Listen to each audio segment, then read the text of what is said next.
When we think of the internet, our children's education is not the first thing that comes to mind, but in fact, the internet is proving to be a valuable tool for educators. Unfortunately, with shrinking budgets, educators are not gaining access to these valuable tools that are taking classrooms into the 21st century.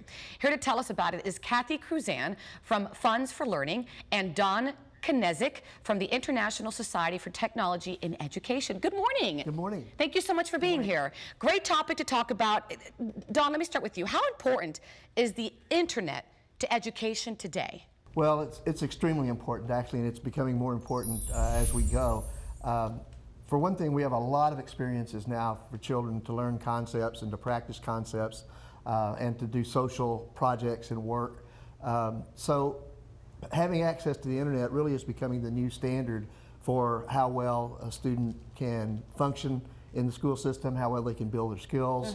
It's extremely important, and the opportunities for learning are tremendous. They really are. And let me ask you something. With school budgets so tight, and we read about this every single day, I mean, the newspaper, the TV, it's always talking about it. Where do you get the funding?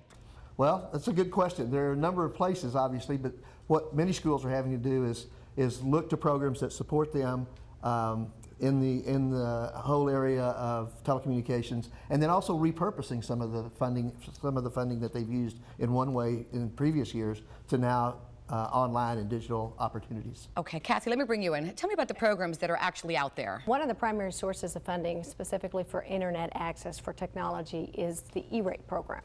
The E-rate program is available. Schools across the nation can apply for it as long as they're supporting K through 12 students.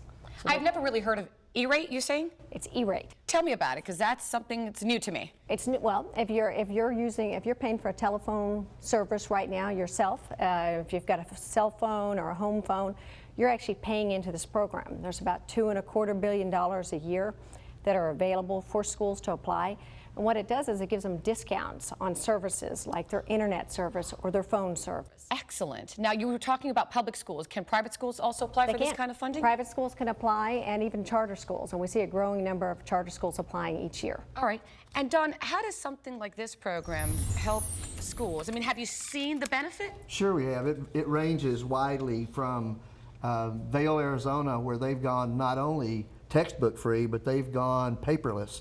And so their experiences, their information, their exchanges are completely digital. And so having quality connectivity is absolutely critical in that situation.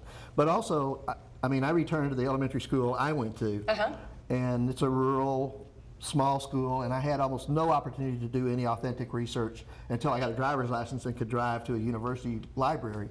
In third grade, I saw students doing more significant research than I did when I was a junior and senior in high school. Wow. So it's really exciting. And I can only imagine the benefits that we'll see in the future as a result of something like this. Would you agree, Don? Absolutely, no question. Cathy, last question for you. How can parents, you know, I have a 7-year-old and I have a 9-year-old, and they haven't really been exposed too much to the internet, and that's probably my fault. I've kind of kept them away from it. I'm not too crazy about it. I think they're a little bit too young. However, I know the benefits and I see the future, and that's really the future. How can we get involved to, you know, to help with this program? As a parent, you want to know that there is a funding source available that is connecting students to the internet like it was designed to do. And the other thing you can do is verify that your school's actually applying for it. You can come to our website, which is fundsforlearning.com, and check and ask for a funding snapshot of your school to see if they're applying. If your school is applying, you can email your congressional representative and encourage them to increase the fund. The demand on these funds is double what's available. Excellent. I can really see the benefit, and it's a great program. Thank you so much to both of you. Thank you. And for sharing something that I didn't even know about. Appreciate it. And if you want more information on schools and using the internet for effective education, just go to fundsforlearning.com.